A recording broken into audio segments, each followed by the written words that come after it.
Don't forget to like, comment, and subscribe. VOK, Voice of Kalijudan. Hello viewers, welcome back with me at this Chris Harlim, and in this occasion I'm going to discuss about the English future tenses. So as you know, the English future tenses have four tenses. The first one is the simple future tense, and then the second one is the future continuous tense, the third one is the future perfect tense, and the fourth one or the last one is the future perfect continuous tense. But in this video, I'm going to discuss only the first one, which is the simple future tense. And I think you are familiar with how this lesson is organized. We are going to discuss about the form, the meanings, and the uses. Okay, so here is the basic form once again, the list of the basic forms: future will plus verb 1, and then passive to be plus verb 3. But in this video, I'm going to discuss only about the active. The simple future tense has two patterns. First one is will plus verb 1, and the second one is to be going to plus verb 1. Dan kita akan diskusikan dulu pattern yang pertama, kemudian baru kita akan mendiskusikan pattern yang kedua. So this is the form of the first pattern. For active voice, we use will plus verb 1, and then for the passive voice, we have will be plus past participle. Kenapa kok bisa will be plus past participle? Karena kalau kita tahu bentuk dari simple future atau future tense itu adalah will diikuti oleh verb pertama. Sedangkan bentuk passive adalah to be plus past participle. Will tetap, kemudian kita akan mengambil bentuk to be, dan kita di sini mendapatkan be. Kenapa? Karena setelah will harus infinitive without to. Kemudian verb ketiga sama, tinggal diturunkan saja. Okay, these are the four patterns. Alright, and we are going to discuss each of them in the following slides. Okay, so this is the first pattern, the positive pattern. First of all, write the subject, then add the auxiliary will for the subjects. After that, put the verb in the infinitive form. For example, she will visit us again next year. They will discuss this with their supervisor, and they will buy it later. Alright. Yang paling penting di sini adalah kita harus melihat bahwa kita membutuhkan kata kerja will untuk bentuk ini, dan diikuti oleh infinitive. Yang harus kita lihat di sini adalah bahwa will itu adalah untuk semua subjek. Jadi I will, you will, he will, she will, it will, we will, you will, and they will. Dan bahkan kalaupun untuk she tidak perlu diberikan s, tetap will. Karena will ini juga termasuk modal verb, ya. Okay, this is the negative pattern. It's very easy to. What you need to do is to put not after will, after the auxiliary will. Okay, if you do not want to say will not, you can also say won't. Ya, won't. Bukan willen, tapi won't. Okay, bahasa Indonesia itu kan tidak akan. Kenapa kok tidak not will? Kenapa kok will not? Nah, ini merupakan sesuatu yang harus kita ketahui bersama, bahwa dalam bahasa Inggris kita tidak bisa memakai not will, tetapi will not. Oke, kemudian setelah itu kita taruh bentuk infinitive form. Now, for example, she will not visit us again next year. They will not discuss this with their supervisor. They will not buy it later. Okay, now let us have the third pattern, the yes-no interrogative pattern. It's very easy. First of all, put the auxiliary will in front of the sentence. What you need to do is just to put will in front of the subject. Yeah, that's it. And then write the subject. And then after that, put the verb in infinitive form. For example, will she visit us again next year? Will they discuss this with their supervisor? And will he buy it later? Yang penting kita lihat di sini adalah bahwa kita harus menaruh will di depannya subjek. Ya, oke. Dan keuntungan dari bahasa Inggris itu adalah bahwa walaupun kita tidak harus membaca atau mengucapkan kalimat tanya ini dengan intonasi yang naik ke atas, tapi dengan ada will-nya di depan, kita tahu bahwa ini adalah kalimat tanya. Dalam bahasa Indonesia kadang-kala kita cuman mengatakan kalimat yang sama, tetapi dengan rising intonation, dan kadang orang agak ragu apakah kita sebenarnya bertanya atau memberitahu. Oleh karena itu kadang-kadang pada saat kita berbicara, partner yang kita ajak bicara mengkonfirmasi kepada kita, tolong tanya, tadi itu mengasih tahu, memberikan informasi, atau bertanya. Oke, but in English you see it's not going to happen. Ya, kenapa? Because you have the auxiliary in front, so it is a question. Okay, next. Alright, so this is the last pattern. This is the interrogative pattern with WH question. It's very easy. First of all, write the WH question word, then put the auxiliary will, and then after that put the subject, and then you have the verb in the infinitive form. Now, what is quite distinctive, right? In English, you have to put the question word in front. Okay, but then in Bahasa Indonesia, it is possible for you to put the question word at the back, but don't do it for English because it doesn't go that way in English. Dalam bahasa Indonesia kita mungkin bisa bicara, dia akan mengunjungi kita lagi kapan ya? Kapan dia akan mengunjungi kita lagi? Jadi kapan bisa di depan, bisa di belakang. But in English, all the question words have to be written up front. Okay? Sama dengan yang kedua. Whom will they discuss this with? Dengan siapa mereka akan mendiskusikan hal ini? Ya, nggak bisa kita bilang will they discuss this with whom? Nah, nggak bisa. Ya. Oke, contoh yang ketiga. What will he buy later? Harus what will he buy later. Kita nggak bisa bilang will he buy later what? Ya. Dan yang paling sering dalam bahasa Inggris itu kita tidak memindah auxiliary-nya ke depan. Jadi kita hanya misalnya ya, he will buy later. What he will buy later? Nggak bisa. Ya. Kemudian apakah dia akan mengunjungi kita lagi? When she will visit us again? Okay, that is wrong. Ya, maka dalam bahasa Inggris itu pada saat dia bertanya, auxiliary-nya harus di depan dan mendahului subjek. Oke, ini yang sangat penting. Dan ini untuk semua patterns dalam bahasa Inggris. Next.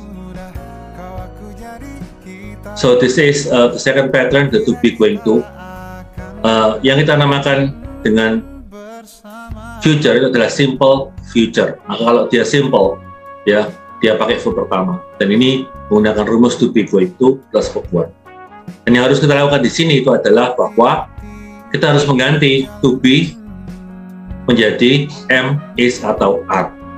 Kenapa? Karena verb pertama dari to be itu adalah am, is, atau are. Dan ini bergantung kepada subjeknya. Oke, maka am, is, are, going to plus infinitive. Kemudian bagaimana dengan kalimat pasifnya? Sama. Ya, kita berikan verb pertama karena dia simple future, maka dia ada simple-nya, verb pertama. Kemudian ada to be going to plus verb one. Kemudian kita akan masukkan juga rumusnya passive voice, yaitu to be ditambahkan verb ketiga. Verb pertama dari to be kita transformasikan menjadi am, is, atau are. Going to kita tetap tulis. Kemudian verb pertama dari to be yaitu be. Kenapa? Karena di depan sudah ada to. Dan kemudian kita dapatkan verb yang ketiga. Selanjutnya, oke, ini adalah semua pattern lengkap. Namun kita akan membahas satu persatu. Okay, so this is the positive pattern. So first of all, write the subject, then add the verb according to the subject. After that, write going to, and then finally put the verb in infinitive form. For example, she's going to visit us again next year.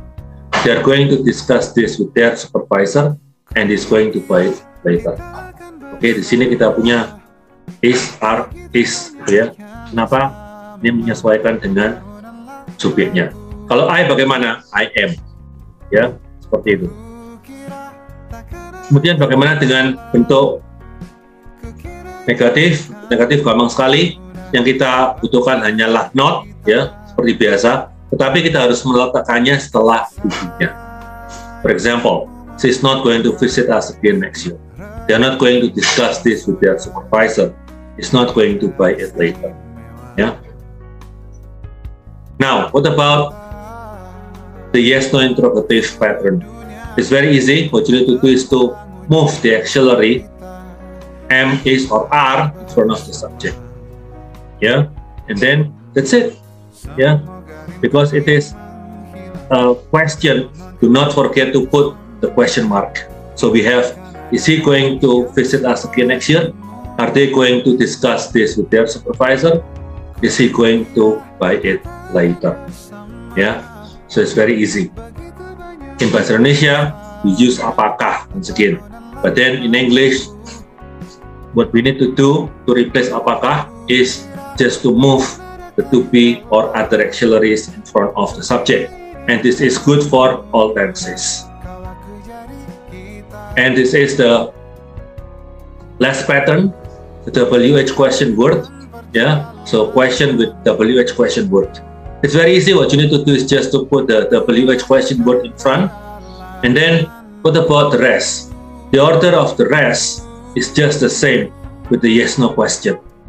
Okay, so we can see here, when is he going to visit us again? Who are they going to discuss this with? What is he going to buy later? Yeah, so it's very easy. Yeah, what you need to do is just to put the question word the WH question word front, and that's it. Kalau punya time signals, dan time signals ini merupakan jiwa, nyawa dari suatu kalimat. Dan bagaimana kata kerja itu bisa berubah-ubah dalam bahasa Inggris itu dikarenakan time signalnya. Dan untuk time signal dari simple future tense antara lain adalah tomorrow, tonight, this weekend, soon, later, next week, next month, and next year. Okay, there is one small note over there. Simple future tense has unlimited number of time signals. Betul, jadi simple future tense seperti halnya simple present tense dan juga simple past tense mempunyai time signals yang tidak terbatas. Kenapa? Karena kita bisa bilang next year, kita bisa bilang next 2 years, next 3 years, next 4 years, next 5 years, and so on. Sampai 1 juta tahun ke depan juga bisa, gitu ya. Jadi tidak terbatas. Jumlah dari time signals untuk simple future tense sekali lagi tidak terbatas. Now, let us go on further. What about the meaning? The simple future tense of both patterns are used to talk about events in the future. Jadi, kedua pola, yaitu dengan will maupun dengan to be going to, semuanya menyasar atau mendiskusikan atau ngomong ya mengenai events in the future, mengenai suatu kegiatan di masa mendatang. Oke, sekarang kita lebih jauh lagi mengenai penggunaannya. Nah, kalau misalnya ada dua pola, apakah artinya sama persis? Jawabannya adalah tidak. Ya, kita akan lihat seperti ini. Oke, kalimat yang pertama, I'll do it later, dengan I'm going to do it later. Ya, maka pada saat seseorang tanya kepada saya, loh kok nggak dikerjakan? Saya bilang, I'll do it later. Itu maka implikasinya adalah bahwa saya tidak berencana untuk mengerjakan hal tersebut. Tetapi pada saat saya ditanya, kemudian saya langsung secara spontan bilang, I'll do it later. Tetapi yang kedua itu lain, I'm going to do it later. Apabila seseorang bertanya kepada saya, loh kok nggak kamu kerjakan? I'm going to do it later. Apa artinya? Bahwa sebelum Anda tanya, implikasinya, saya telah memikirkan atau merencanakan untuk mengerjakan hal tersebut, namun nanti. Itu bedanya. Oke, ini adalah contoh yang kedua. What will you do about it? Dengan what are you going to do about it? Pada saat saya bertanya kepada seseorang, bila mana ada suatu masalah, saya tanya, what will you do about it? Maka saya yakin bahwa dia masih belum berpikir tentang itu. Tapi bila mana saya berasumsi bahwa orang yang saya ajak bicara tersebut sudah berpikir, sudah mempunyai rencana, ya, maka pertanyaan saya akan menjadi, what are you going to do about it? Ya, seperti itu. Kemudian yang ketiga, they will help you with the package, dengan they are going to help you with the package. Misal Anda meminta tolong kepada saya bertanya bagaimana dengan bagasi-bagasi tersebut. Karena saya masih belum tahu bahwa Anda ingin dibantu, maka kemudian saya akan bilang, oh, they will help you with the package. Ya, karyawan saya akan membantu Anda dengan bagasi-bagasi tersebut. Tapi yang kedua itu lain. Sebelum Anda tanya, saya sudah menyiapkan, saya sudah membriefing karyawan-karyawan saya, maka saya bilang they are going to help you with the package. Ya, maka beda. Yang atas lebih ke spontaneous, yang bawah ada rencana. Oke, selanjutnya. I will be late dengan I'm going to be late. Semisal saya berangkat ke kampus itu saya butuh waktu sekitaran 1 jam, ya. Jadi jam 6 kurang itu saya sudah berangkat dari rumah, kemudian saya sampai di kampus sekitaran jam 7 kurang 5 atau jam 7 kurang 8, kemudian saya berjalan ke kelas itu pas jam 7 bel berbunyi, ya. Namun pada suatu saat saya pas jam 6 atau jam 6 lebih 5, kemudian saya khawatir, wah jangan-jangan I will be late, ya, seperti itu. Tetapi ini masih my personal judgment. Oke. Namun apabila saya butuh waktu sekitaran 1 jam dan kemudian saya baru bisa berangkat dari rumah itu sekitaran jam 6.20, maka pasti terlambat, ya. Pasti, ya. Maka I'm going to be late. Saya akan bilang I'm going to be late. Sorry, I'm going to be late. Artinya apa? Saya nggak mungkin bisa mencapai kampus itu dalam 40 menit karena saya waktu normal butuh 1 jam, ya. Apalagi kalau misalnya jam 6 lebih 20 baru berangkat, itu nanti nyampe-nya bukan jam 7 lebih 20, tetapi bisa jam 7 lebih 40, ya. Karena kalau kita pagi itu nggak cepat-cepat berangkat, itu kita terlambat 5-10 menit, itu trafiknya udah berubah banyak, apalagi di Surabaya, ya. Oke, lanjutnya. Henry will take care of it dengan Henry is going to take care of it. Misalnya Henry itu adalah anak buah saya, ya kan? Kemudian ada orang bertanya kepada saya, bagaimana ini? Siapa yang bantu untuk membereskan hal ini? Oh, Henry will take care of it, don't worry. Maka artinya adalah pada saat saya ditanya, saya belum bilang ke Henry. Tapi pada saat saya sudah ngomong sama Henry, ya, saya sudah briefing, dan kemudian saya ditanya, maka saya bilang Henry is going to take care of it. Maka sebenarnya yang kedua itu implikasinya adalah saya sudah mempersiapkan Henry untuk membantu, ya. Oke. Ini adalah summary dari diskusi kita. Untuk will itu lebih ke spontaneous yang pertama, dan untuk to be going to itu bukan hal yang spontaneous. Maka sesuatu yang sudah direncanakan sebelumnya. Kemudian yang kedua, express a prediction based on personal opinion or experiences. Untuk to be going to, express a prediction based on present evidences, facts, and or situation. Oke. Yang ketiga, express future fact, dan untuk to be going to, express that something is about to happen. Ya. Semisal kita bilang he will not make it, itu ya mungkin masih ada kesempatan dia bisa. Tapi kalau saya bilang he's not going to make it, artinya adalah ya hampir pasti dia nggak bisa. Kenapa? Karena saya juga melihat hal-hal yang ada pada sekarang, ya.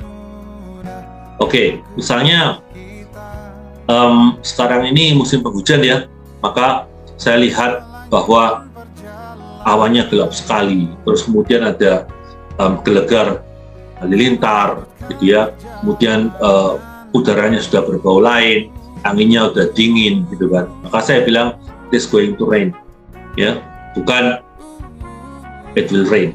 Kenapa? Karena kemungkinan terjadi lebih besar, ya, lebih besar. Nah, yang keempat, will bisa digunakan sebagai imperatif. Will can be used as imperative. Imperatif itu artinya adalah kalimat perintah, tapi to be going to tidak bisa digunakan sebagai imperatif. Jadi will itu untuk membuat perintah kita itu lebih halus. Contoh, help me, ya, itu biasa. Help me please, itu lebih halus. Kemudian kita bisa menambahkan will di depan. Will you help me please? Jadi artinya di sini bukan akan, ya, tapi untuk memperlunak, ya, bahwa kita bukan memerintah, tetapi kita meminta bantuan. Kita memohon pertolongan. Tapi untuk to be going to tidak bisa digunakan untuk fungsi ini. Jelas, ya. Selain will itu sebenarnya kita juga bisa menggunakan would, bisa menggunakan can dengan would. Nah, keempat ini bisa digunakan untuk penanda bahwa suatu kalimat adalah kalimat perintah yang dihaluskan. Oke, semoga apa yang saya jelaskan ini bisa membantu teman-teman sekalian untuk lebih memahami mengenai simple future tense. Oke, dan nanti selanjutnya tetap bersama VOK, saya akan membahas mengenai future continuous tense, future perfect tense, dan juga future perfect continuous tense. Mungkin untuk simple future tense ini penggunaannya ya cukup mudah lah, kita masih sering. Tapi untuk ketiga tenses, untuk future, untuk masa depan, yang saya katakan tadi, mungkin kita jarang menggunakan. Tapi kita tetap harus tahu, ya, tetap harus mengerti. Oke, kurang lebihnya saya ucapkan terima kasih karena sudah menonton dari awal sampai dengan akhir. Kukira kita akan bersama begitu banyak